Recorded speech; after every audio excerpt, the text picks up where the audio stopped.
Evening. Please feel free to unmute yourself and say hi. Hello. Hello. Hello. Hello. This is John.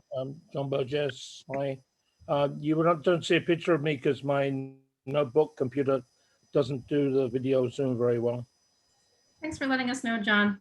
Yeah, we we wish technology worked easily, but it doesn't always.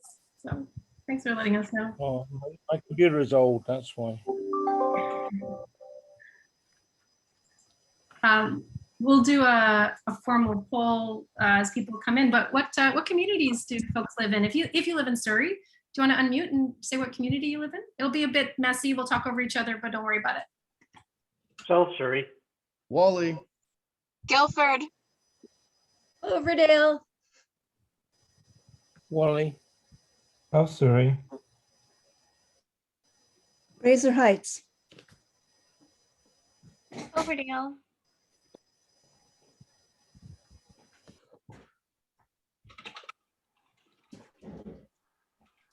So folks are just joining in. We're asking people to unmute and we'll do a poll. We'll find out more formally where everybody's at. But if you live in Surrey, what community do you live in, if you know? Henry Wendell from beautiful Crescent Beach. And we'll talk over each other. It's okay. Just go for it anyway.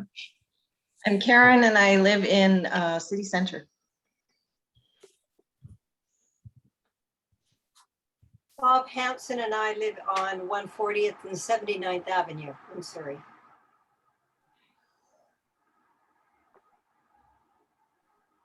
I'm Lynn. I live in Fraser Heights.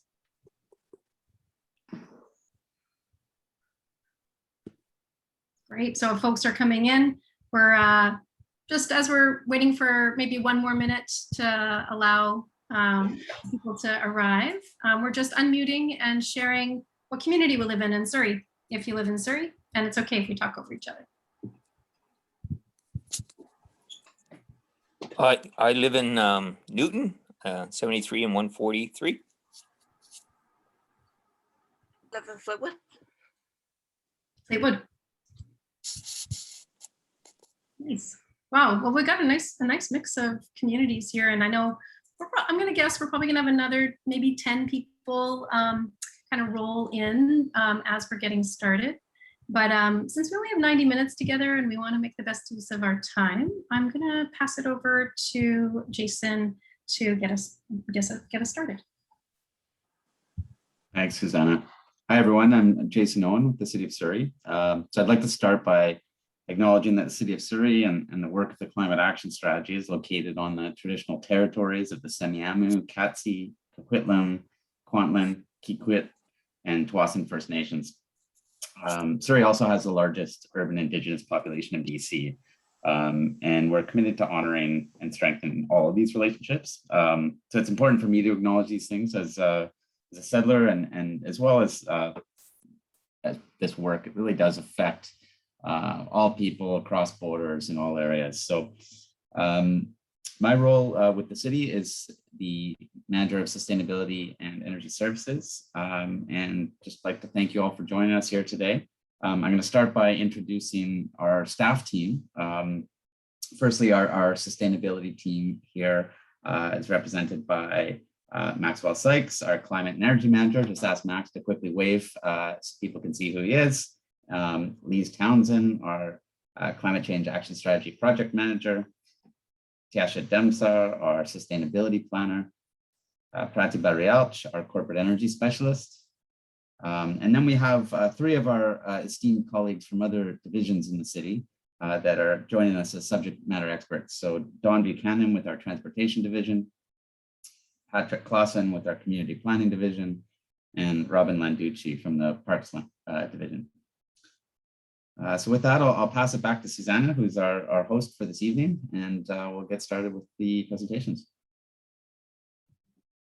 Thanks so much, Jason. And I am located on the traditional and unceded territories of the Kwantlen, Katzie, Semiahmoo, and Musqueam people in Fort Langley. So that's when I look out the window, it reminds me of the nations that are hosting me here for my work today.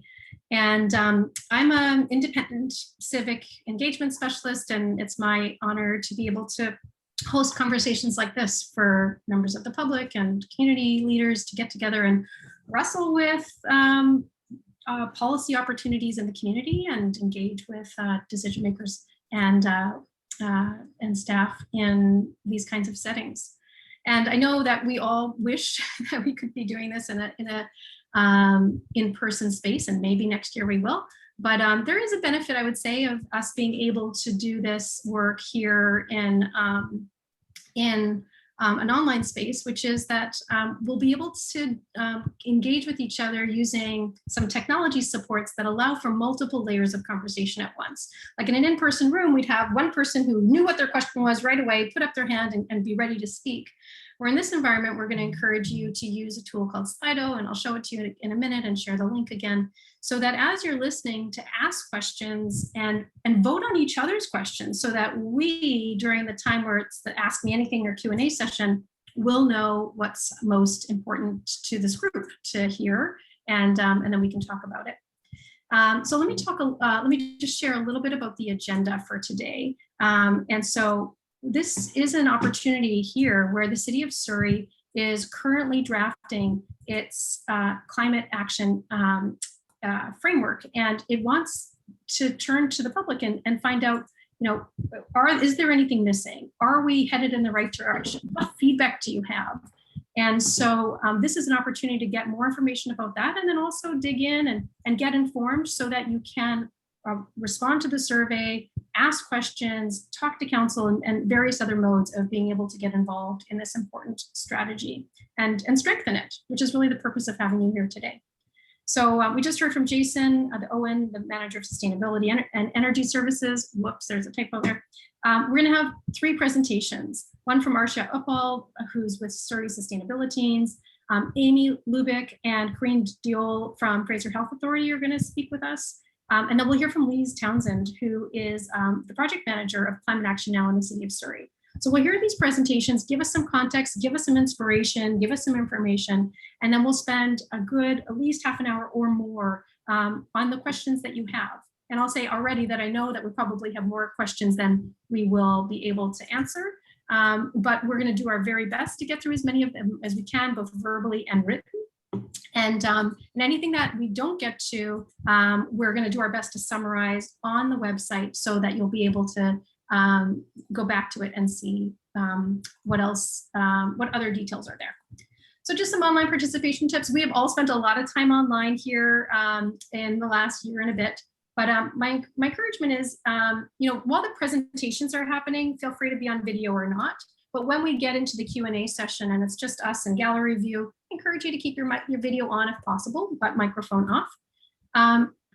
If you can, close the other windows and applications so you don't have like little pings and things moving you, distracting your attention. And we're going to encourage you to use Slido for asking questions in this context. And so feel free to use the Zoom chat to make comments and to chat with each other. But if you can, and I'll give you the link in a minute, to ask questions using Slido, that really helps us to be able to manage to make sure we've answered all the questions. And also it allows you to show interest in, please answer this question by voting it up, and then we can respond to it. Now, if you have, and thanks so much, Prabhata, for putting that link in there. That's so great. And so if if you've been using, for example, Teams or BlueJeans or something else, and you're not as familiar, you've got your microphone and camera on the left-hand side, and then we encourage you to use Slido. But you're also welcome to use the reactions. And so that's along the bottom bar. Towards the right-hand side, there's that smiley face with a plus, so you can do a hands up, like a clap or a thumb or whatever you like. Susanna? Yes, please. Sorry to interrupt. Just so you know, you're sharing the slide preview mode. That's awesome. That was okay. fun because I was just coaching my presenters on how not to do that. So now you've seen it, the back end. So thanks for letting me know. At various times, I will point out, I will pin the presenter. And if you want to change your view in the top right-hand corner, so I'll just show you what it'll look like. If you want to change your view in the top right-hand corner, if it gets stuck in that speaker view, or if you want to see everybody, you can play with that. And then lastly, if you're on a device that allows you to rename yourself, you may not be able to if you're on an iPad. We encourage you to share your full name so that your neighbors know who you are. And so to do that, you hover over your rectangle, and in the top right-hand corner, 3 dots, and a drop menu should show up, and one option, and then you have an option to rename. There we go. All right, so that's a little bit about us and participation. You'll see that Prabhata posted the link there on where to share questions using the Slido SlideShare platform, the Slido platform. Now, while we encourage you to use that, we know it may not work for everybody. So if it's easier by a lot for you to use the chat to put your question, our team will take your question into Slido so that everybody can vote on it. Who is spending time there, we'll also bring that answer back or let you know we've done it. So don't feel like if Slido is not working for you, you can't participate. We will make it work for you, whatever works best. All right, so let's find out who's here. Hopefully in a moment. Oh, you didn't see the link. Let's see. I'll try it one more time.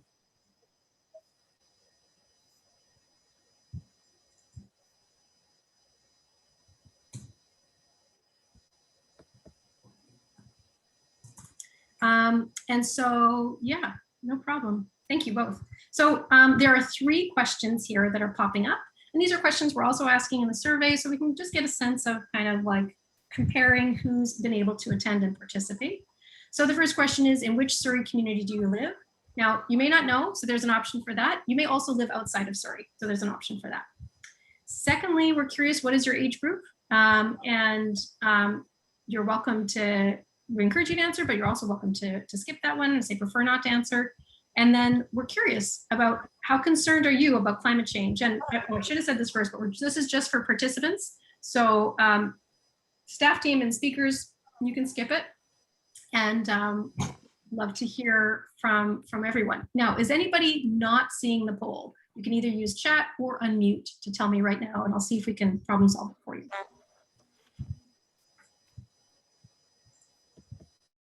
And while I'm thinking of it, also, if you're having any Zoom challenges during the meeting, you are welcome to direct message Maxwell Sykes or email the email address. Sustainability@surrey.ca.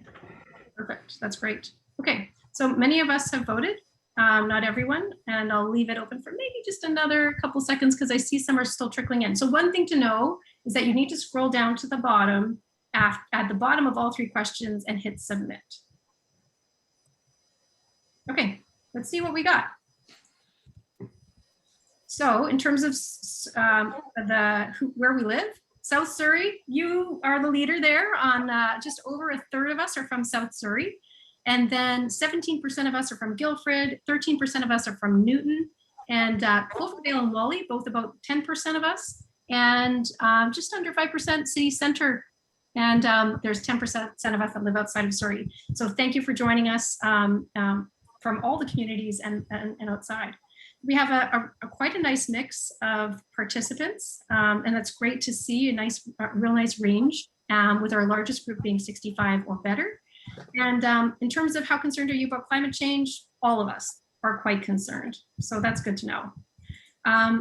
What I'd like to do now is to invite you to share share a little bit about kind of, this is an opportunity here to advance a response to climate change. We know that climate change is a pressing issue and action is required. And luckily there are opportunities to reduce the need for fossil fuels and to respond, whoops, sorry, that's the wrong one, and to take innovative actions. What I'd like to invite you to do here is to go to chat. Hopefully you've seen it if you haven't. On the bottom, if you're on a desktop, it's on the bottom bar. There's a green button, hopefully in the shape of a chat bubble. You click on that, it should open it up. Or if you're on a tablet. I believe also it's along the bottom, but not for everybody. And the question for you is, please respond in chat. And this can be speakers too. You're welcome to. What stands out to you? No, that's the wrong question. I'm sorry. Where did my question go? Oh, it got messed up. There we go. Okay. So there we go. Okay. What's an inspiring example of climate action? So I have had 2 mistakes so far. That's it. No more for me.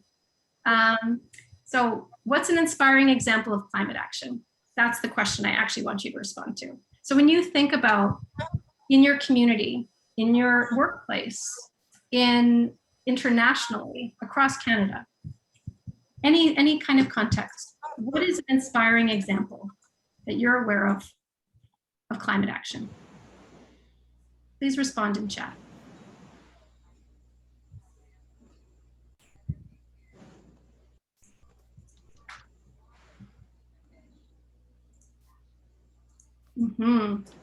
So I just got one direct to me, so I'll just paste that back in. I think my copy and paste is not working. There we go. Yes. Yes.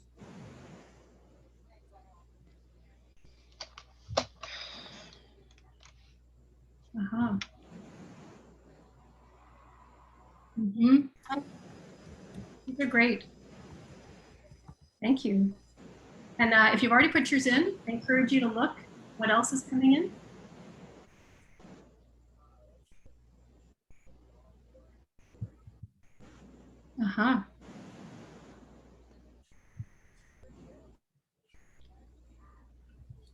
These are great. All from the small to the policy, to art, to activism, to architecture and infrastructure, to youth. This is great. Thank you, everyone. Feel free to keep putting a few more in as you go. We'd love to hear what else is there. But we also, and many of you said youth being one of the inspiring pieces of the climate response. And so it is my pleasure now to introduce Arsha Uppal, who is a climate justice advocate with sustainability in Surrey. And she's going to be speaking with us about her, and actually she created this presentation in collaboration with the other sustainability.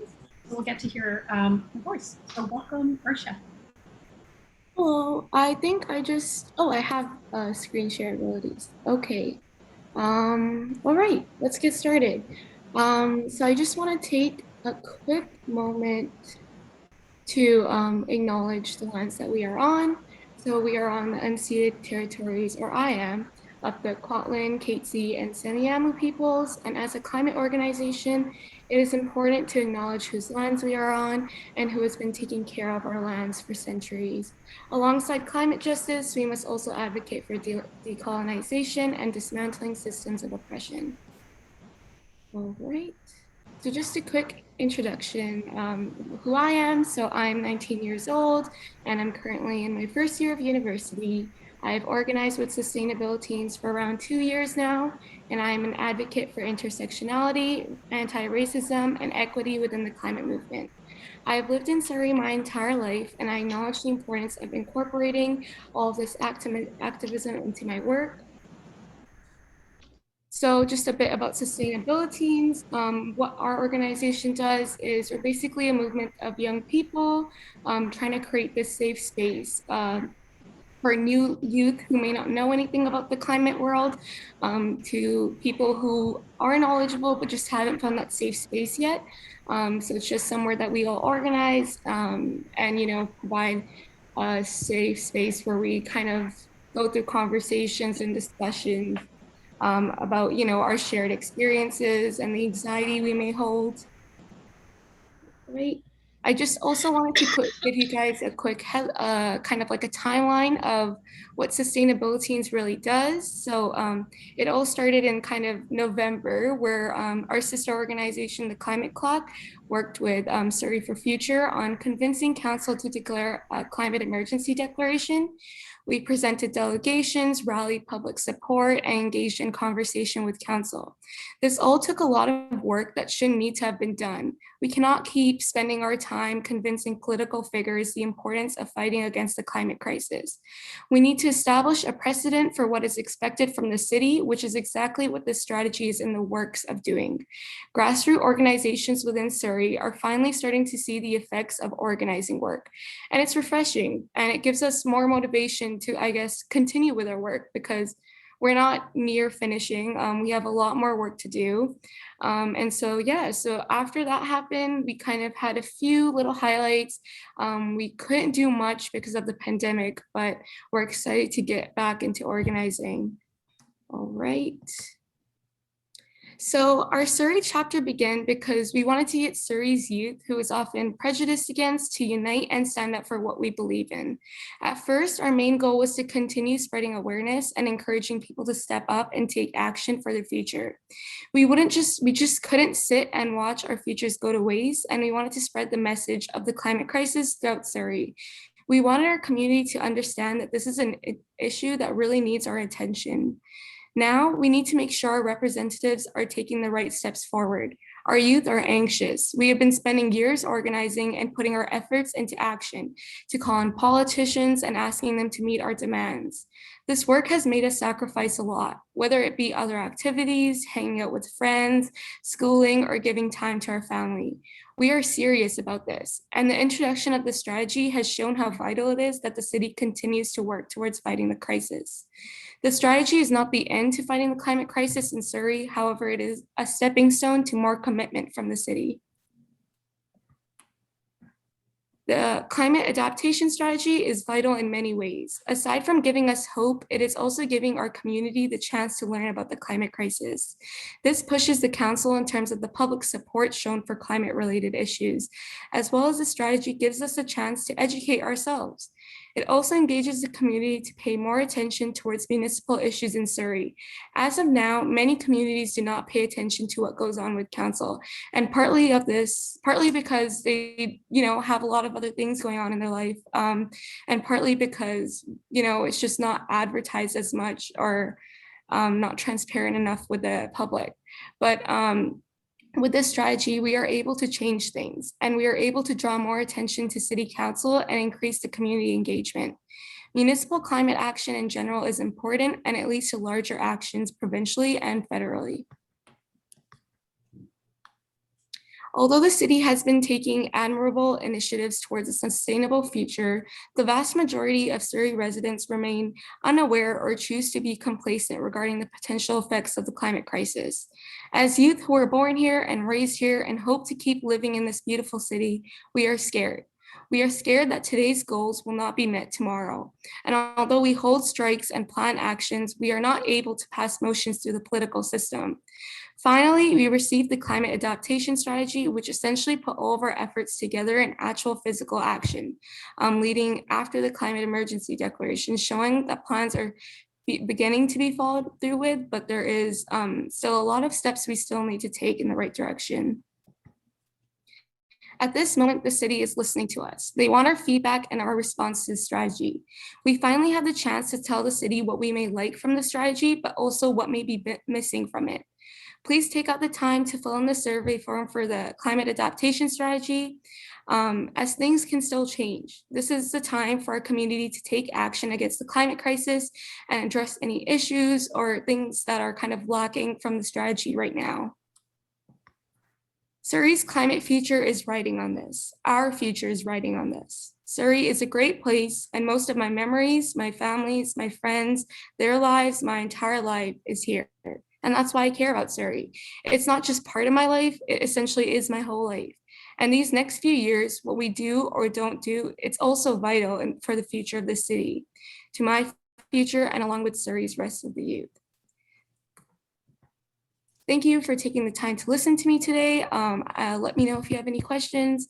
And once again, please fill out the survey with any, critiques, I guess, or compliments. Thank you. Amazing. Thank you so much, Arsha. That was a real call to action. And I really appreciate how you really brought it home. It's like, this is the future of this community and the youth. So thank you so much.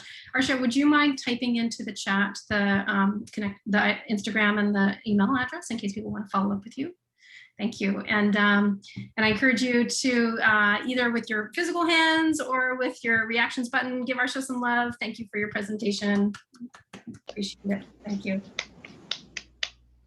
All right, well, our next presenter is from a set of presenters is from Fraser Health Authority. We're going to hear from both Amy Lubick and Corinne Dowell. And so Amy is a policy analyst with Fraser Health Authority, and Corinne Dowell is an environmental health officer with the Fraser Health Authority. And Amy, you'll get us started, and Corinne will give us some more content as well. Thank you very much. It's an honor to be here. We're going to do technology now.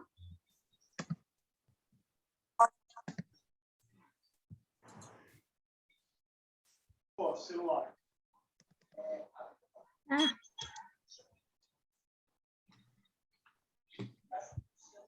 find a bar anyway.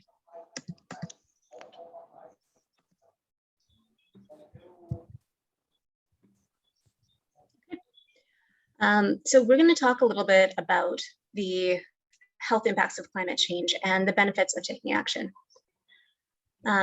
This slide gives an overview of some of the health impacts of climate change. Here in the Fraser Health region, we focus mainly on extreme heat, poor air quality, wildfire smoke, sea level rise, and flooding, as well as extreme weather events. And those are getting more frequent. And of course, all of these hazards that we talk about lead to different issues with health and can overlap and interact in multiple ways. As we saw last year, we had wildfire smoke events at the same time of extreme heat events. And so they all interplay with each other. And of course, they all impact our health. So for example, sea level rise reduces water quality and changes in infectious agents like bacteria and different viruses. And extreme rainfall also plays into that. So they can damage civic infrastructure and health infrastructure, as well as infecting different crops and our food security. And if they interact with cropland, they can cause issues with people's employment, and that impacts job security, and people may lose their homes and their livelihoods, and that can have a lot of mental health impacts, as well as especially on children.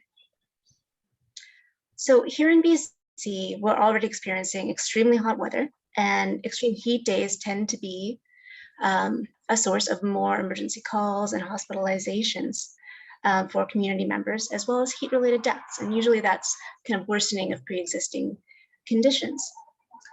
And these events usually impact those who are most vulnerable in our communities first. So those who are experiencing already systemic marginalization, the low-income folks, those who have pre-existing conditions, and those who are socially isolated. And we often count folks who are... Oh, yeah, Are you in the middle of something? Yeah, I'll be on a Zoom for a while, so I'll just, yeah.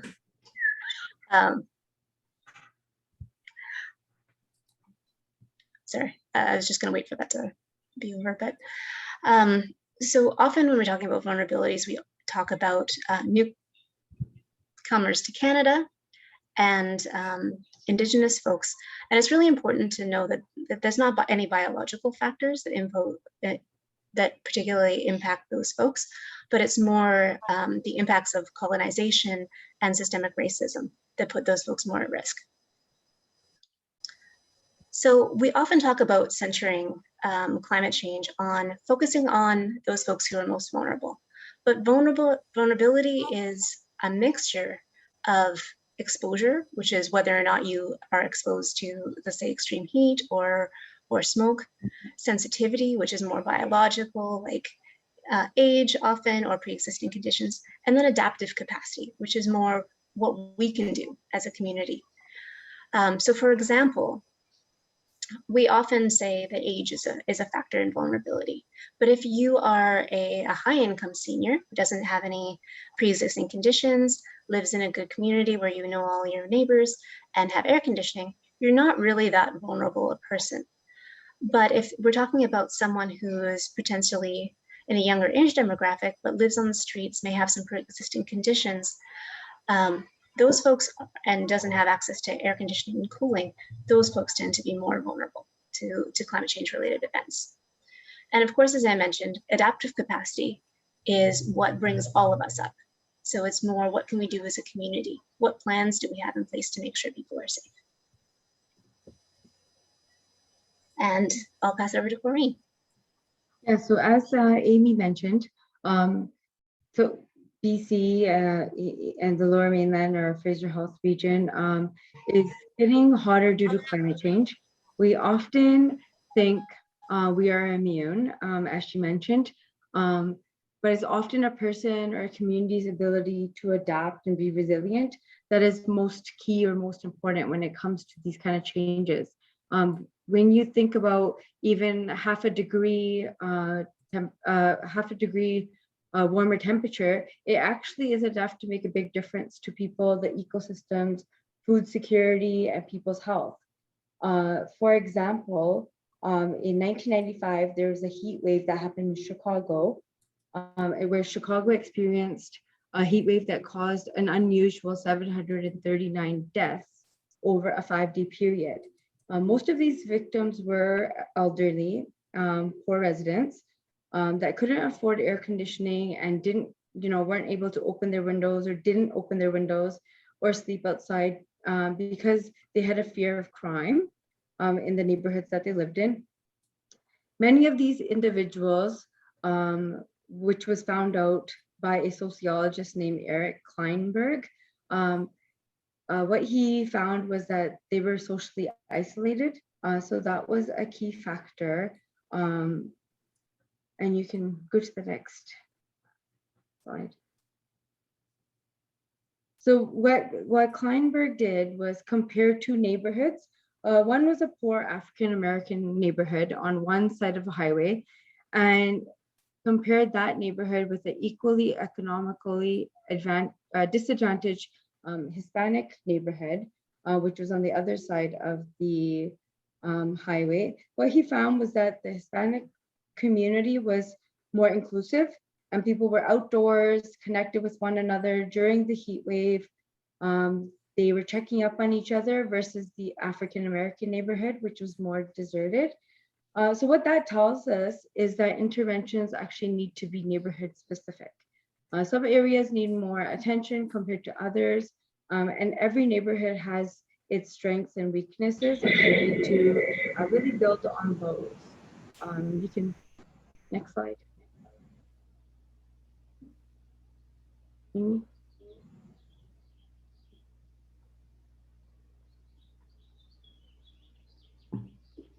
I think Amy's computer froze. Do you have your speaking notes? Are you able to? Yeah, I can keep talking. Yeah. So, so how we build our communities is actually what matters. By having more complete and compact communities, we can help to decrease temperatures. So that's one of the key interventions. And how we can do that is introducing planning and building our communities, having more mixed use, housing of different types and tenures that can be more affordable, and then close to services, amenities, and transit. This helps to encourage that social cohesion and people feel more connected in the communities. But another thing that we do is also more physically active, which leads to overall better health. And I will pass it back to Amy.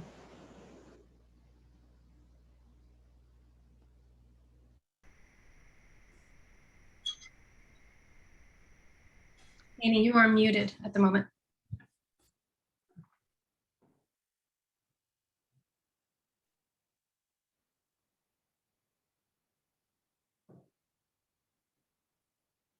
You'll need to, up at the top bar, where it says you're sharing your screen, if you click the drop-down option, you should be able to see your mute and unmute there.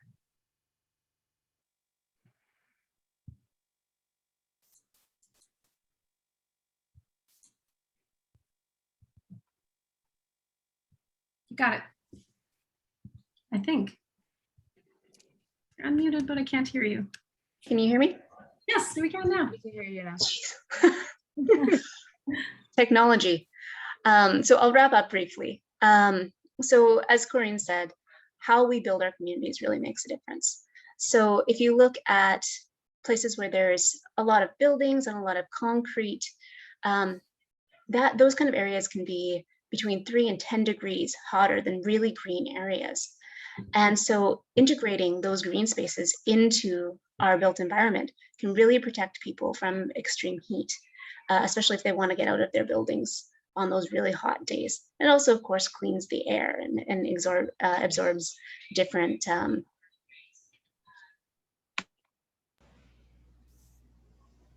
Oh, technology.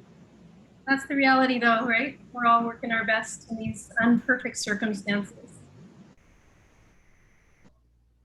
So maybe we'll just wait about 10 more seconds, see if she comes back in. I don't know if Corinne, if you want to wrap up these slides for her or.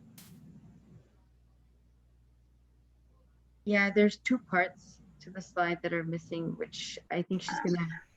dementia. This is our animated slide. Yeah, there we go.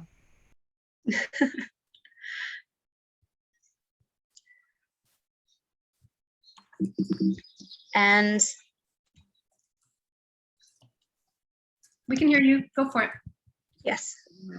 Thank you. It's not advancing anymore, but there we go.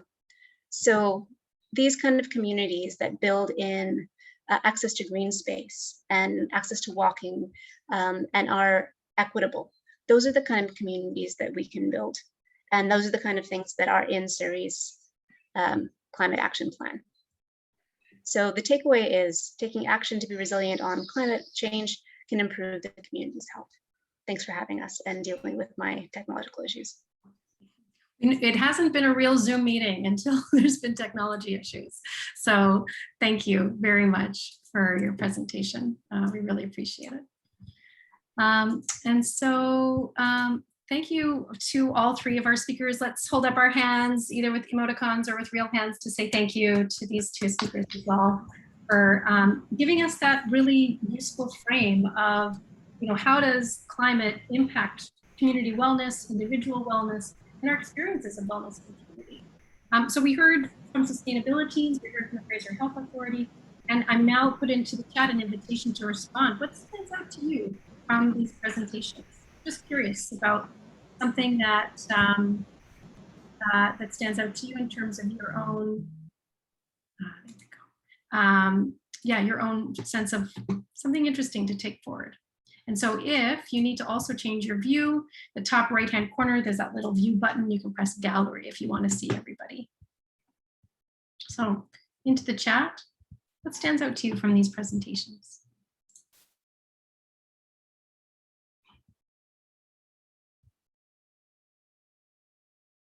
Thank you.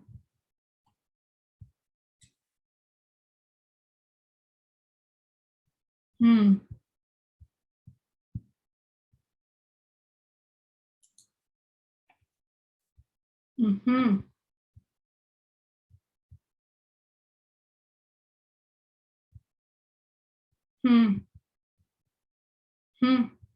Yeah, thanks for that question, Joanna.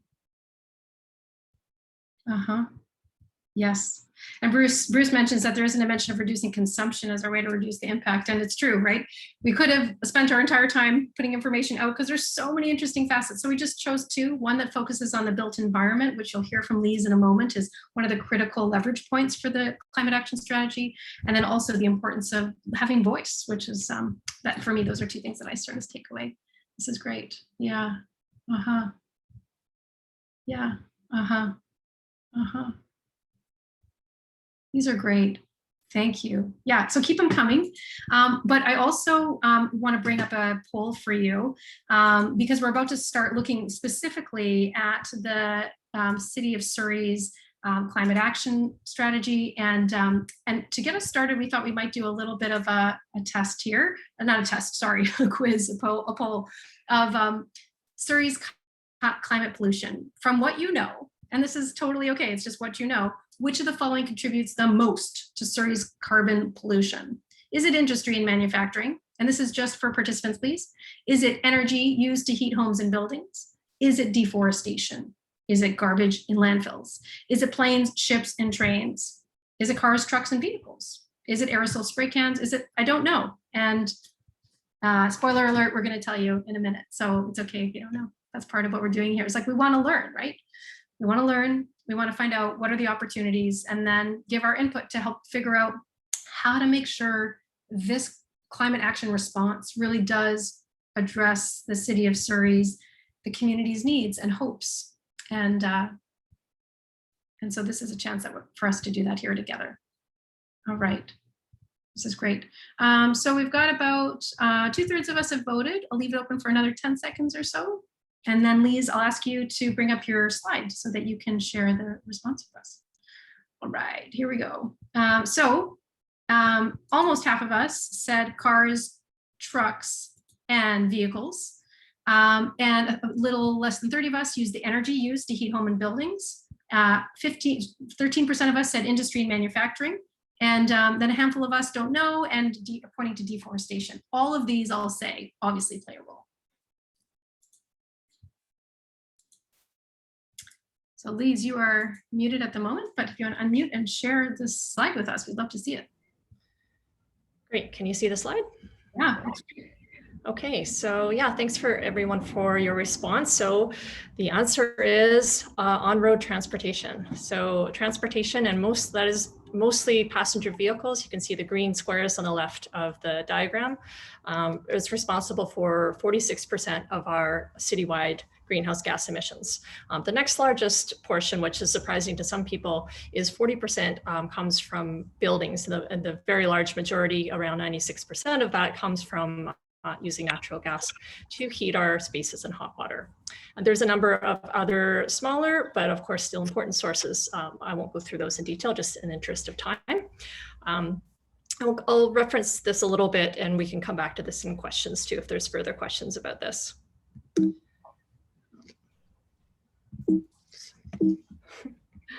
Okay, so I'm just going to go over very briefly some aspects of some of the policy directions that we're thinking of in Surrey's climate change action strategy. So first of all, just without belaboring it, because I think all of us here know this, but we do want to recognize that the science is clear. Earth is warming due to human activities, primarily burning fossil fuels as well as deforestation.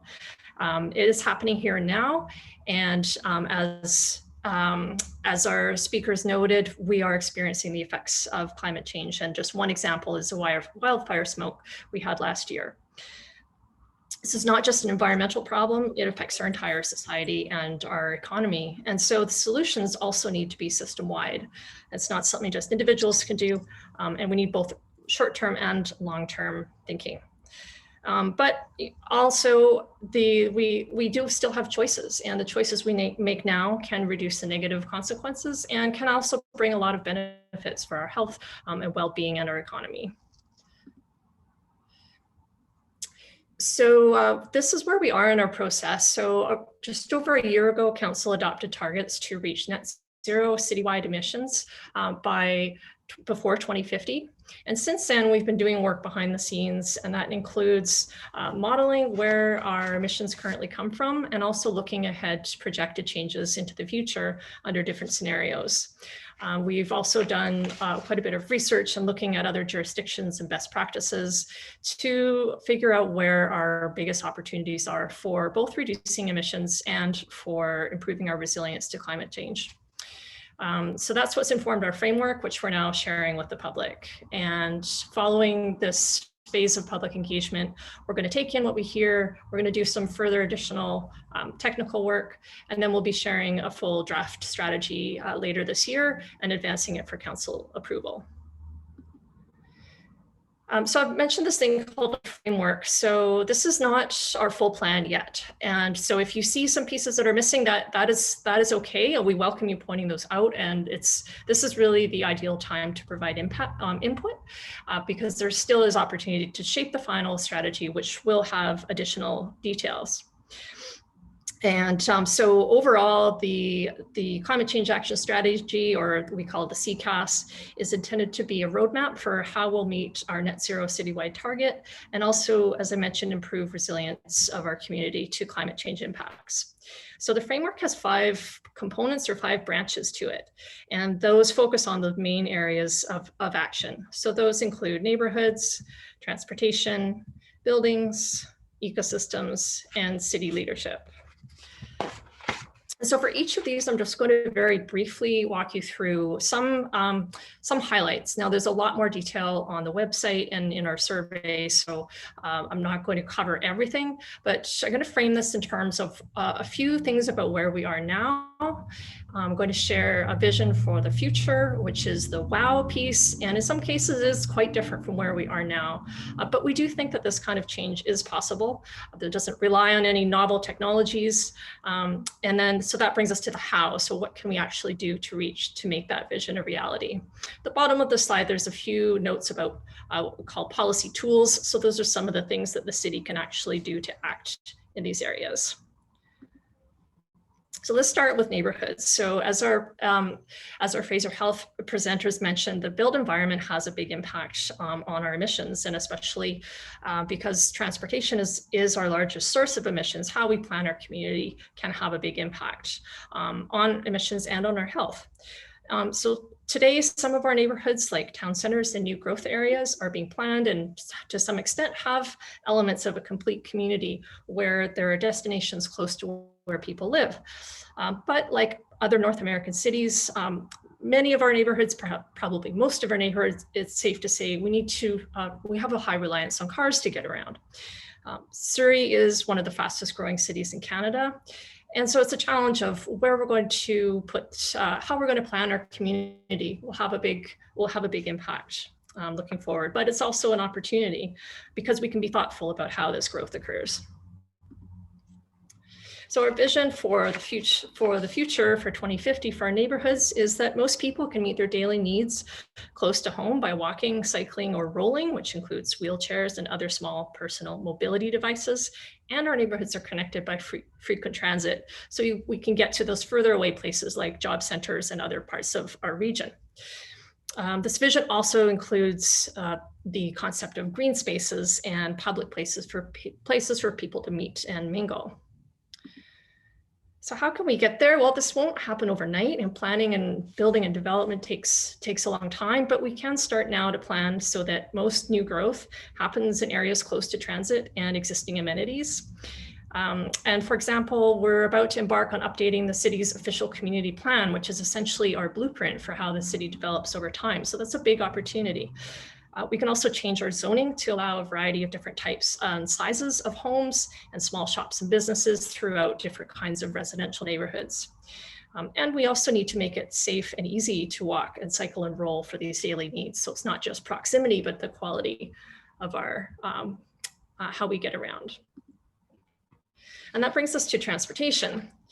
So some things are improving for sustainability. For example, bus ridership and SkyTrain is increasing quite a lot, and we're getting more bus service like Rapid Bus. And council recently approved an electric vehicle strategy and plans to install a lot more public EV charging. However, we do still have the challenge of long commutes, which have increasing congestion and air pollution, which affects our health and quality of life. And road safety is a challenge.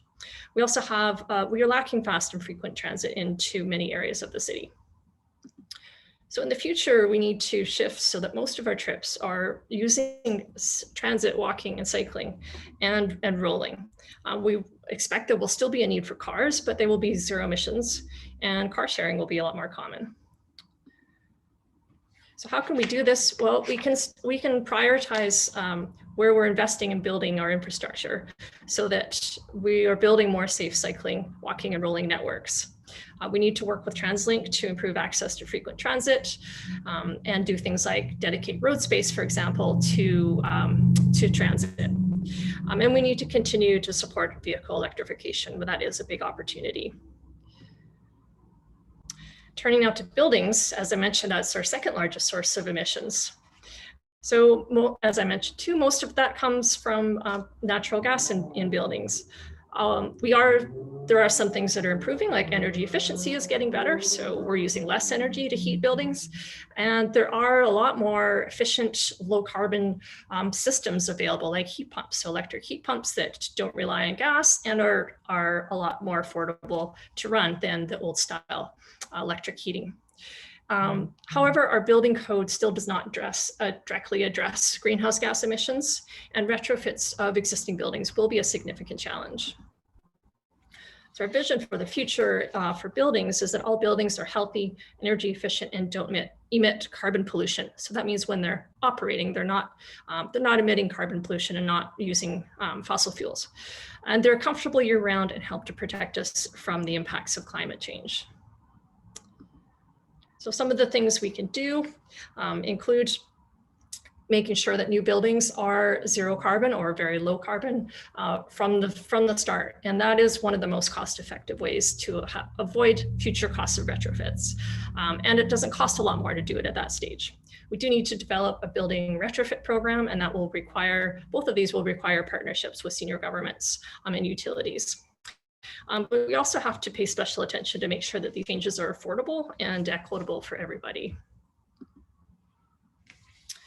So green space was a big theme in the comments I saw, and as an ecologist, I totally agree. And so Surrey today has many protected areas and parks and some progressive policies to look at expanding our network of protected areas, such as the biodiversity conservation strategy. We are, of course, facing the impacts of urbanization. So that includes direct impacts that result from when land is cleared for new roads and buildings, and also indirect impacts like runoff, pollution and runoff from our roads that affect the water quality in our streams. So looking ahead, we want our ecosystems to be healthy, resilient, and well-managed, and valued for services like storing carbon, reducing flooding, and cleaning the air and water. So some of the things we can do, well, one of the most important ones is avoiding, doing what we can to avoid impacts in the first place. And so that goes back to the neighborhoods theme about how we plan our land use. So by designing more compact communities, we can have a smaller footprint essentially from development and avoid some of the impacts on our natural ecosystems and agriculture areas. The city is in the process of developing an urban forest management strategy. And we can continue to build upon and restore ecosystems that we are protecting, for example, using development charges, which is something the city is playing a leading role in. And we can use and incorporate green infrastructure throughout all areas of the city. And as mentioned, like that makes a big difference for things like heat impacts. So that can include street trees as well as managing rainwater in bioswales and other infiltration areas. And lastly, but very important, is the city leadership component. So today, Surrey has a number of leading pilot projects in different sectors, and just one example is the Clayton Community Center. So this building is seeking one of the world's highest standards for green building performance, and it doesn't have any fossil fuels. So it's a very super efficient and essentially a zero carbon building. We've adopted targets also that the city's operations will eliminate our carbon pollution before 2050. Looking ahead, though, our challenge is to look beyond individual projects and really center equitable climate action throughout all our decision making. And that's really the role of the CCAS as we see it. there's always concerns, whether it's from the public or from our decision makers, about costs. And so we have to think about that responsibly, but also think about costs and benefits more holistically. So it's not always choosing the least cost options up front. So our vision for city leadership is that the city is a leader in incorporating equitable climate goals in our decision making and working in partnership with our community and businesses. So some of the things that we can do include so our decision making in terms of our capital planning and purchasing decisions, and making sure those are aligned with our climate targets. Addressing risk management in how we adapt to the impacts of climate change, and things like engineering standards for the things the city's actually building. So that might include road standards that have healthy systems for trees combined with rain gardens and active transportation. So kind of a complete street type of approach, which can be applied to other kinds of infrastructure as well. So I'll just briefly touch on targets, because I know I saw there's a few questions on there, and this is one of the questions we're hearing a lot, and that is, so as you know, as I've mentioned, we've adopted this net zero citywide emissions by 2050 target and our absolute zero corporate emissions target for 2050. Well, what about the years before that? And we do acknowledge 2050 is at least it seems like a long way out. So we are planning to incorporate additional interim targets or pre-2050 targets. So that is the intention, and some work that we need to do over the coming months. But it's good to hear that there's people asking for that, because that's something we can point to in our decision makers and demonstrate that there's a demand. I'm not going to go through all of these, but in our draft framework, we do have a number of targets, draft targets for 2025, 2030, and 2040. But I think there's one more. Yeah. Oh, this is a 2050 one for mode shift. So this is a start, but this is by no means where we see the targets ending. And a big part of our work ahead is going to be looking at measures and targets that we can incorporate to make sure that we're on track to meeting our overall targets. So yeah, I'll just end with a call to action, and you'll find lots of the links in the chat here. But we really encourage you to look at the details on our website, take our survey, and also just to note that the transportation plan is a really important complementary plan to this work, and it's live right now, and they have an active survey. So if you're passionate about climate-friendly transportation, then please take a moment to respond to that survey as well. And you can sign up for both projects to receive updates. So that's all I've got. I'm going to pass it back to our host. Whoops. Thank you. Yeah, you can hold up your hands or clap or give an emoticon. Thank you for sharing that overview and giving us a high-level look at what's being proposed here, and also the reminder that this is a great opportunity to point out things that might need to get strengthened or added here. So thank you for that. We've had a lot of great questions come in, but because not everybody likes to do two things at once, what I'd like to do is just give folks a minute. If you, so you'll see in here, Prabhata has put some of the links there, but also I'm just going to put one more time here. If you haven't been in Slido and you're able to access it, we encourage you to post your questions on Slido and maybe vote for other people's questions. And Jason, I'll say, I'm going to pass it over to Jason in a minute to answer the first question, which will be around the 45% emissions cut target by 2030, which is related to the IPCC or International Panel on Climate Change, their targets that they've set. And so talking about that piece, about the target and the role that the CCCS might play in achieving those targets and making that commitment. But that's where we're going to go. But I'm going to pause for a second and give you a chance to add your questions if you'd like. And if you, again, if you don't, if it's not easy for you to access Slido, please use the Zoom chat and we'll bring it over into Slido and let you know.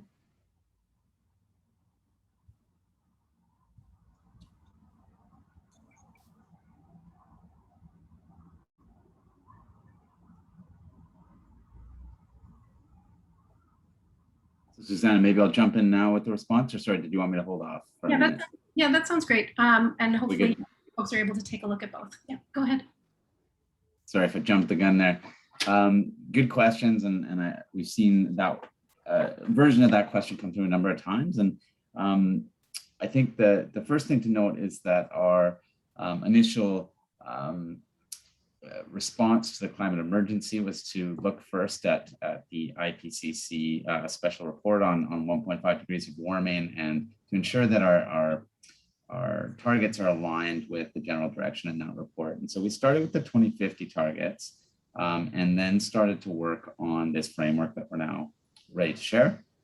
I would say the framework at this point is really focused on that 2050 vision, setting the right subsector visions and measures, and it's not a complete plan yet, and that's why we're taking the time to get input to shape that final plan.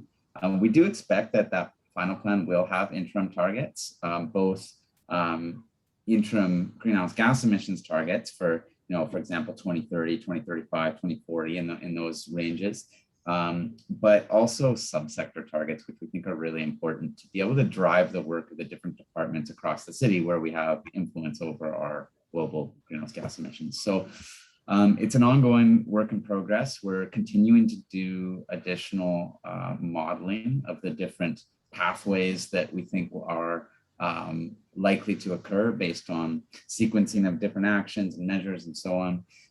So we're not there yet in terms of the interim targets. We do expect those will be in place with the final strategy.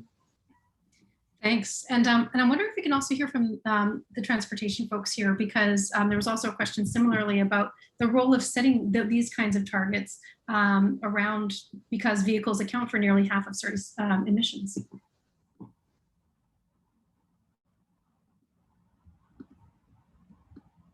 Don, are you able to unmute? Yeah, I've got about 75 windows open and I just had to find the right one. Yeah, I don't have much to add to Jason's response. And so I think it's a work in progress in terms of the shorter term targets.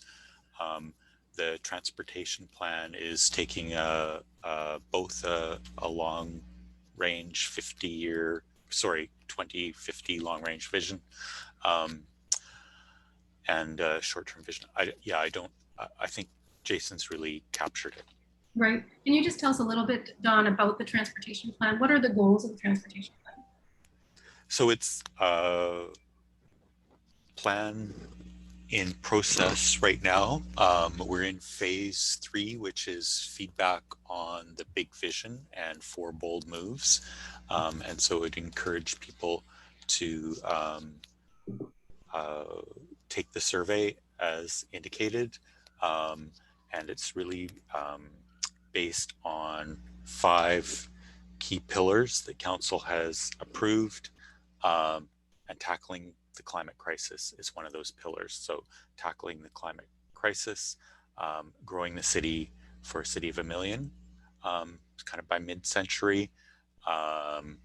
Equity is a pillar, technology and new mobility, and Vision Zero, the safe mobility plan with a vision of 0 deaths and serious injuries.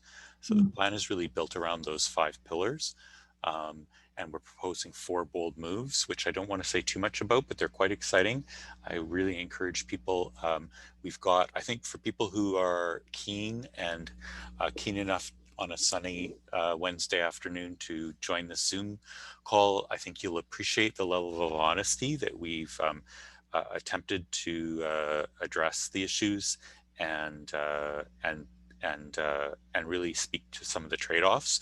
And we've got some really key questions around reallocating our capital planning and reallocating our resources in the transportation sector. Thanks, Don. That's helpful to kind of get a sense of where it's heading, and I think we're all going to be looking to see what those big moves are. The next question, and Jason, maybe I'll have you start, is also about transportation, and it's around electric vehicles. So we've had a number of questions come in, and so the questions around supporting transportation with electric vehicles, and thinking particularly around freight trucks and delivery vehicles. So that's one question that we're interested in. Another question is around thinking about equity with electric vehicles and around charging infrastructure for old buildings and how that'll work. And overall, are there any ways that the municipality might be able to offer incentives or support home charging stations? So can you talk a little bit about electric vehicles and its role in this plan? Absolutely. Yeah, I'll start with the high level response and then pass it off to my colleague Max, who's been very involved in our city's electric vehicle strategy. From the first instance with our overall strategy, electric vehicles will play a significant role in that, as Lee's noted in her presentation. Vehicle traffic will still be a thing in 2050, and we just need to make sure that we get all that vehicle traffic down to zero emissions. So the technology is there for personal vehicles and many other forms of vehicles, and we're doing lots of work to try to increase the opportunities for people to charge near home and near work and so on. The medium heavy duty vehicles, transportation, more challenging area. The technology is not as advanced and available, but it's something that's actively being reviewed and researched. And I may ask Max to touch on that one briefly as well. I think the equity question is really critical here. It's a very well taken point that electric vehicles aren't going to be the solution for everyone. Not everyone can afford to even own their own vehicle, let alone purchase a brand new electric vehicle. So it's I think it goes back to our broader strategy, which really looks at all forms of transportation and really improving electric vehicle access and charging access, but also improving options of affordable low carbon transportation, such as transit and active transportation options, walking, cycling, and so on. It's about choice and availability. But with that, I'd like to pass it over to Max to maybe touch on a few points about the electric vehicle strategy specific to those questions. Sure, thanks, Jason. So starting with the equity question around older buildings and charging, this is, you've touched on a really big barrier. The challenge is that particularly for multifamily buildings, it's less of an issue for single family homes. Those older buildings just simply weren't designed to have that amount of electrical capacity. So it can be really difficult for an individual to install your own charger when it has implications for the strata or others living there. We recognize this, and it's one of the areas where we plan to work with the regional and provincial governments, as well as collaborate with our neighboring municipalities to figure out how we can support those multi-family charger installations. Ways that we may take this on. One of the actions in the electric vehicle strategy is to advocate for right to charge legislation to give folks the right to be able to access EV charging in their home if they choose to install it.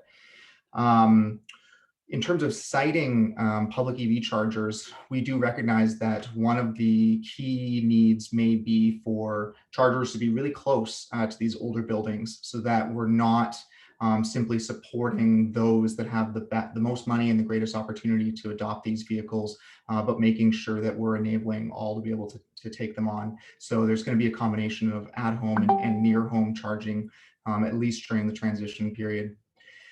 In terms of medium and heavy duty vehicles, this is a more uncertain area when it comes to how we're going to transition to zero emission vehicles.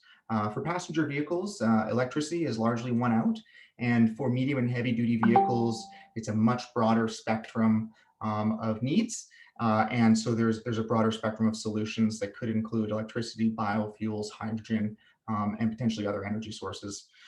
We collaborated with 4 or 5 other local governments last year to do an assessment as to how BC municipalities could start to take action in this area, recognizing that it is one of those areas that's not really under our authority, but it is under our jurisdiction when it comes to climate change. We are going to be advancing some of those actions in terms of preparing the city, similar to the EV strategy, preparing the city to be able to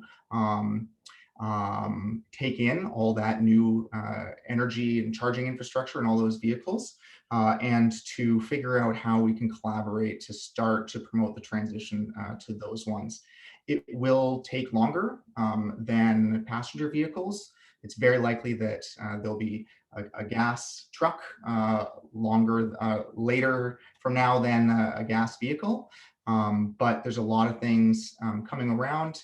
And we have had a lot of interest from fleets and and freight providers when we were developing the EV strategy. So stay tuned. It is a more challenging area. We will figure it out.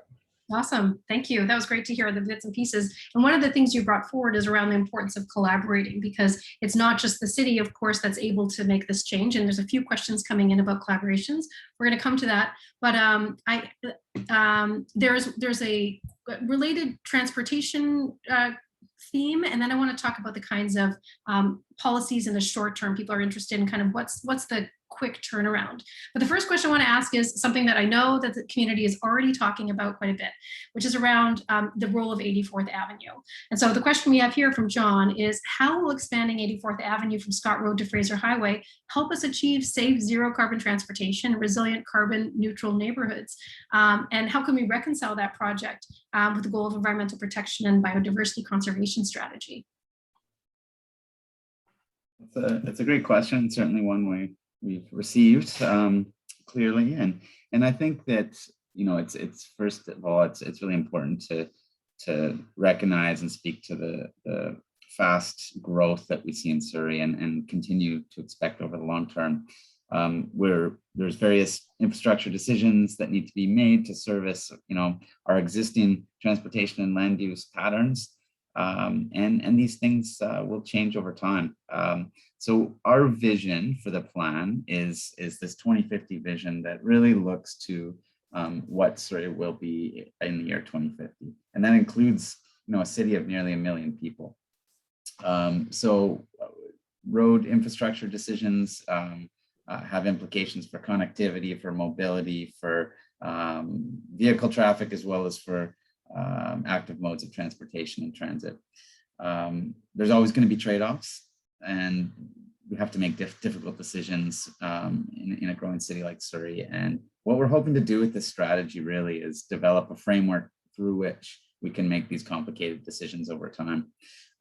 So now what our focus really is on is making sure we hear what's most important to Surrey residents to be included in this plan. And we really do hope that the framework will address all of these priorities and help us make those complicated decisions over time. I don't know if there's any specific transportation related components to that question that maybe if Don wants to add a few comments, he's welcome to as well. Yeah, I think you covered it well, Jason. We have had significant discussion within the city staff level in terms of how we accommodate growth and the reality that we are growing and the town centers are growing. And even if you look at city center, for example, as infill development happens, we're wanting to have a finer grained road network.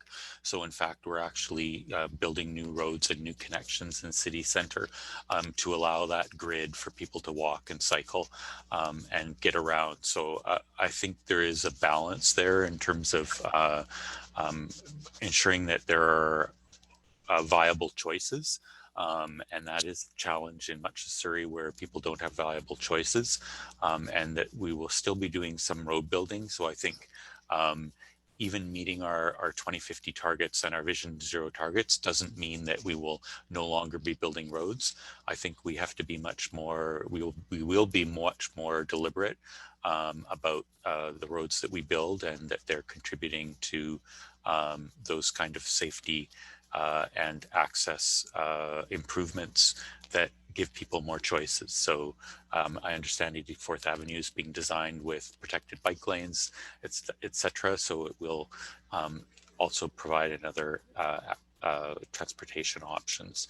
Again, I would encourage people to take the transportation survey. We have some very pointed questions about whether we should be shifting capital funding away from road building towards active transportation and transit. So if you have opinions there, we are asking those very direct questions.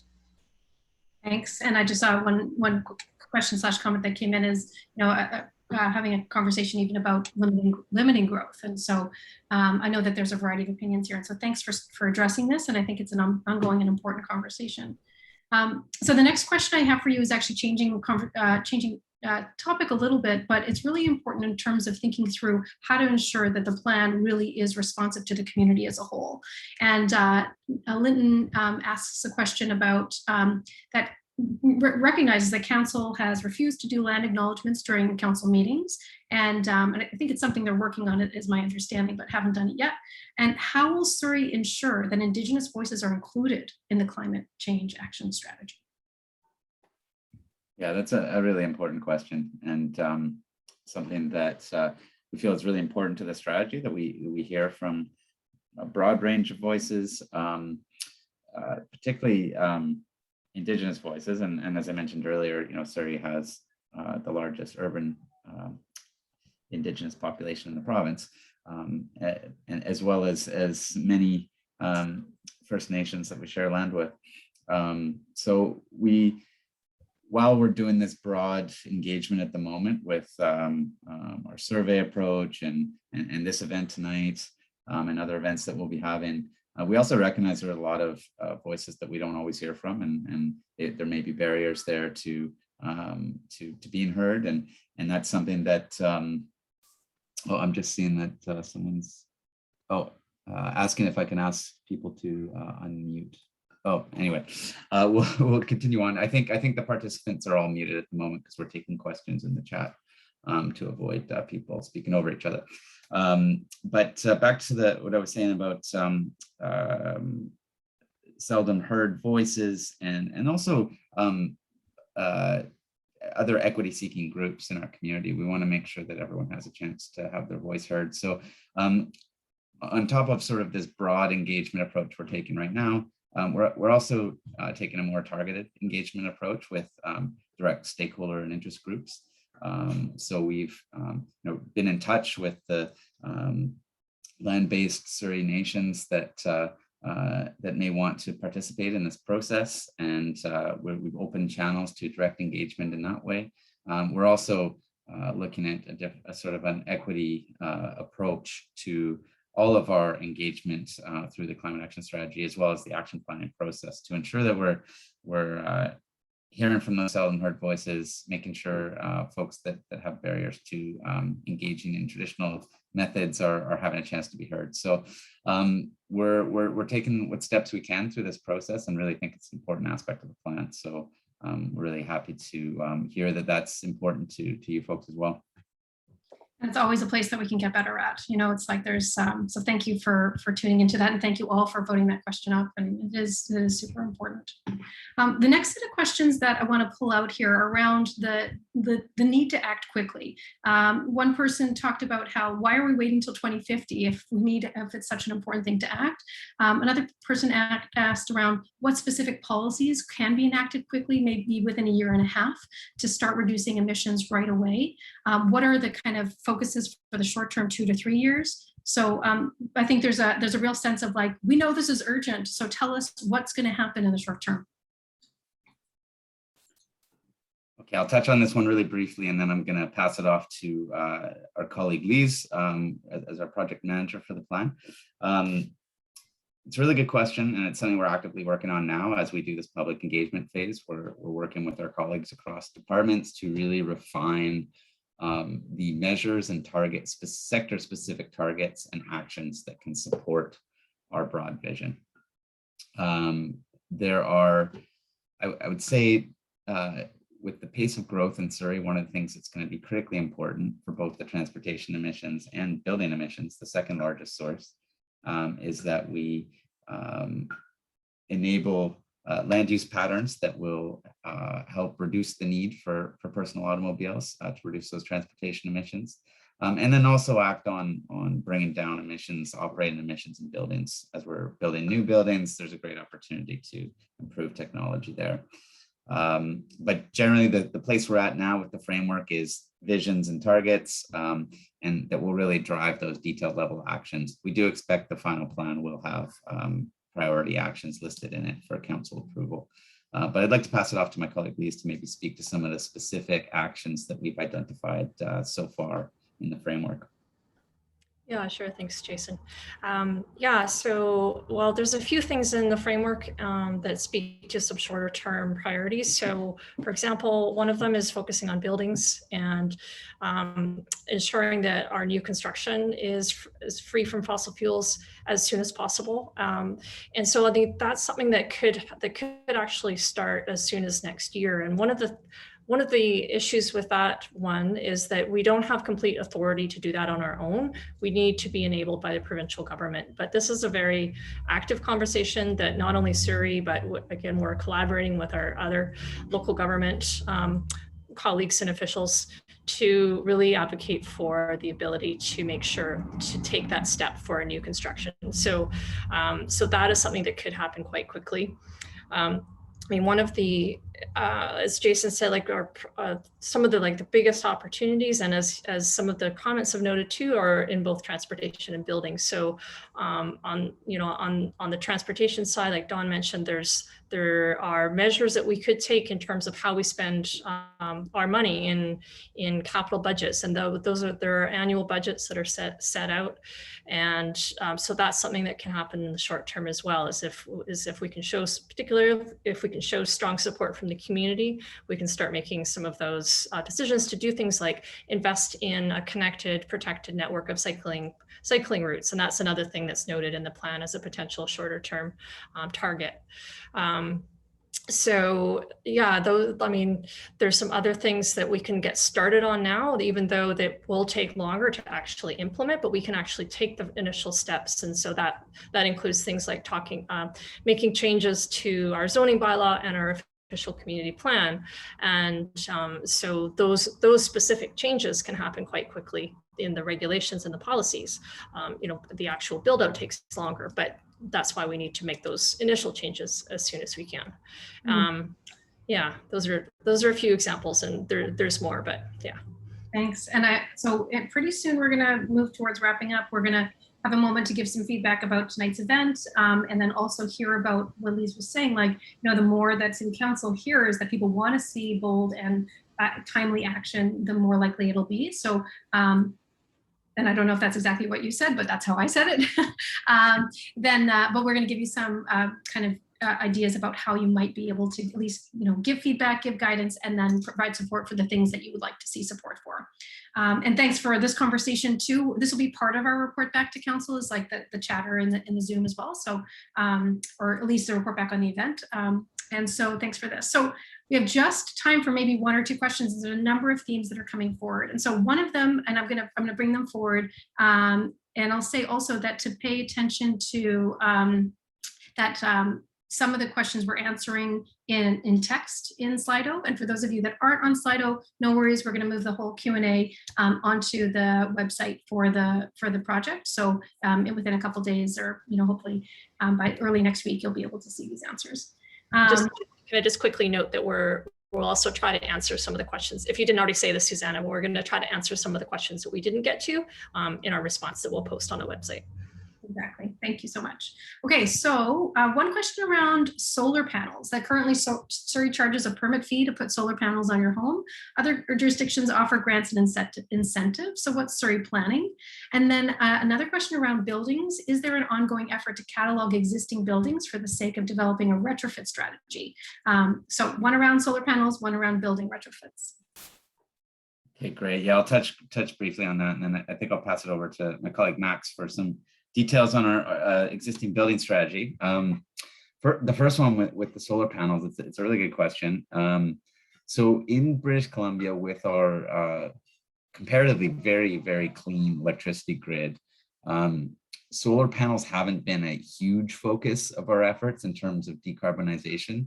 While they are a great opportunity to improve resilience and electricity supply and get zero carbon electricity into buildings, it doesn't have the biggest impact on direct GHG emissions because it's largely replacing clean electricity.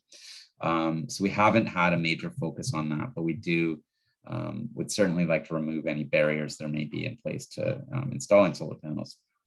On the building retrofits, we have been working on a tool that I think Max can talk a little bit about. that does catalog all of our existing building inventory and the fuel source and emissions intensity and energy intensity of each of those buildings, with the specific purpose of being able to develop a clear existing building retrofit strategy. That's one of the key priorities of our key implementation priorities of the climate action strategy that we expect to really launch early next year. But I'd love to pass it over to my colleague Max to give you a bit of detail on how we're looking at that. Yeah, thanks, Jason. Sebastian, this is a great question. From a municipal standpoint, one of the biggest challenges in reducing greenhouse gas emissions is in existing buildings. When it comes to things like passenger vehicles, there's a quick turnover. And so we have a few different cycles that we can go through between now and 2050 to get all zero emission vehicles. It's not quite the same when it comes to buildings. They say new buildings are cookie cutter and existing buildings are snowflakes. So one of the things that we're doing on the existing building standpoint is recognizing that this is going to be a large multi-decade effort. And so right now we're in the midst of developing a data tool that we're going to be able to use and continue to add to over time, that's going to allow us to make data supported decisions on how best to achieve those retrofits. We're pulling in data sources from Natural Resources Canada, BC Hydro, Fortis BC, the census, many other places.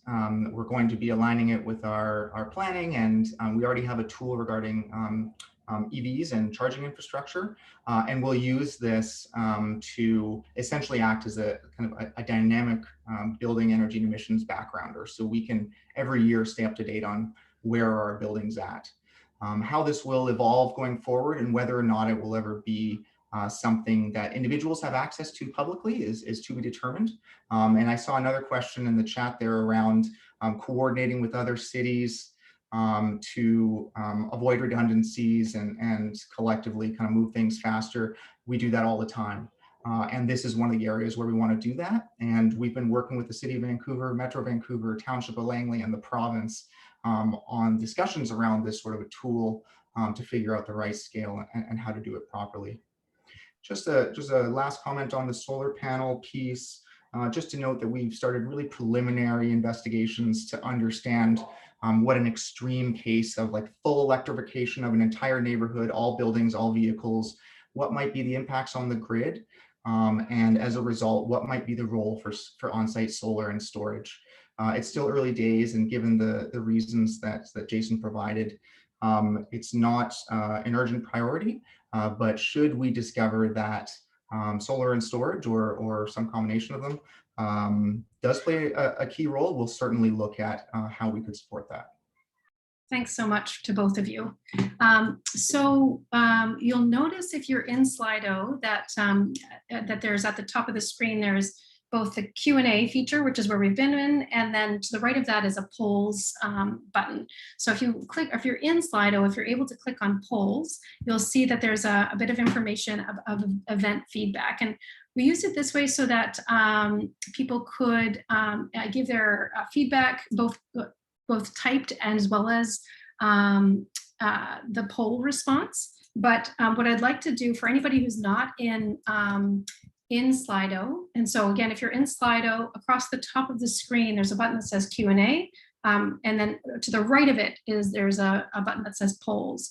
But if you're not in Slido, I'm just going to put the open-ended questions here if you'd like to respond in Zoom. So the first one is there anything you'd like to say about the framework that you didn't have a chance to say at the workshop?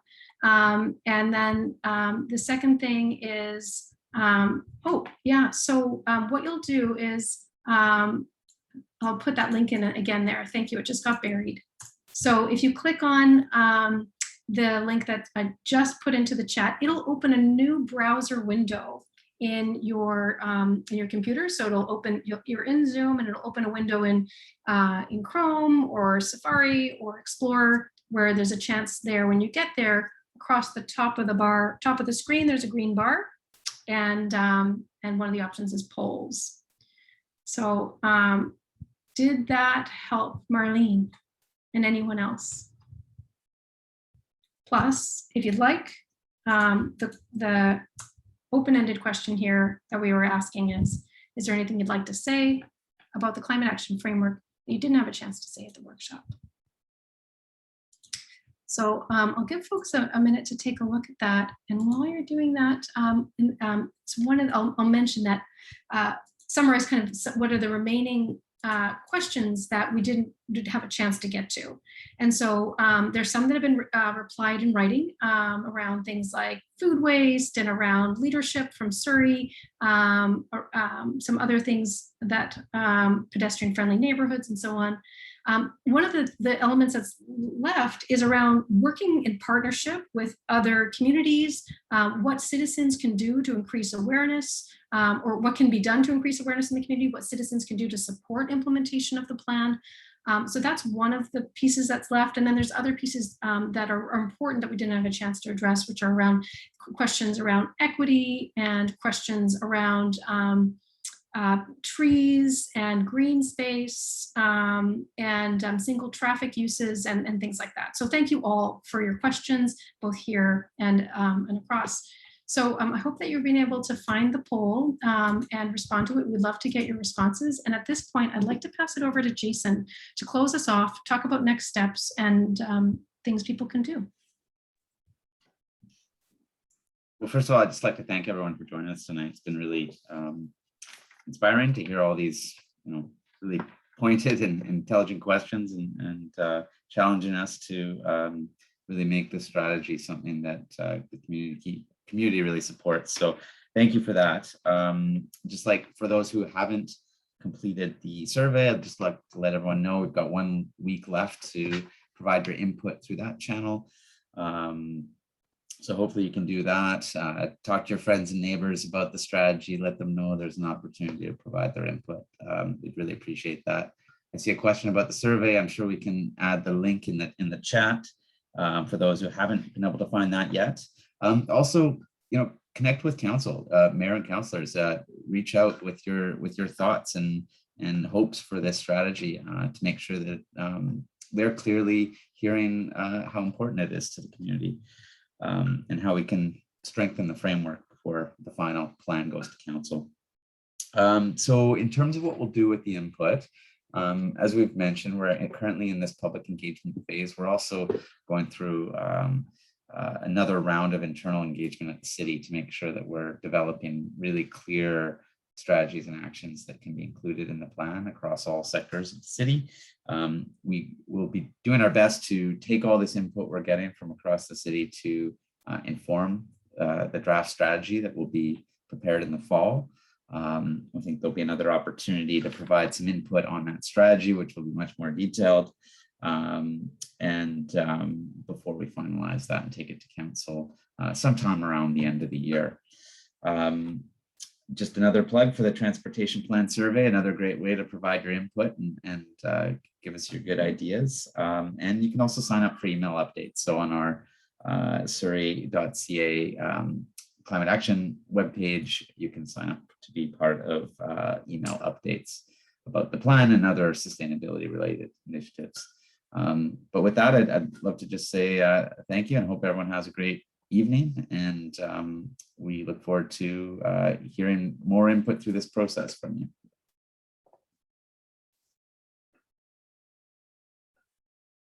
You're muted, Susanna. Had to happen once. Yeah, that's right. It's not a real meeting to be able to speak unmuted. I just changed the settings so that you're able to unmute yourself. Please unmute, say goodnight, say goodbye. Thank you all for joining us. And please do follow up with sharing your opinion and being in touch. Thank you. Thank you. You. Thank you. Good night, everyone. Good night. Thank you for coming. Thanks for joining. Thank you very much. Take care. Thanks, everyone. Thank you. All the best. This was awesome.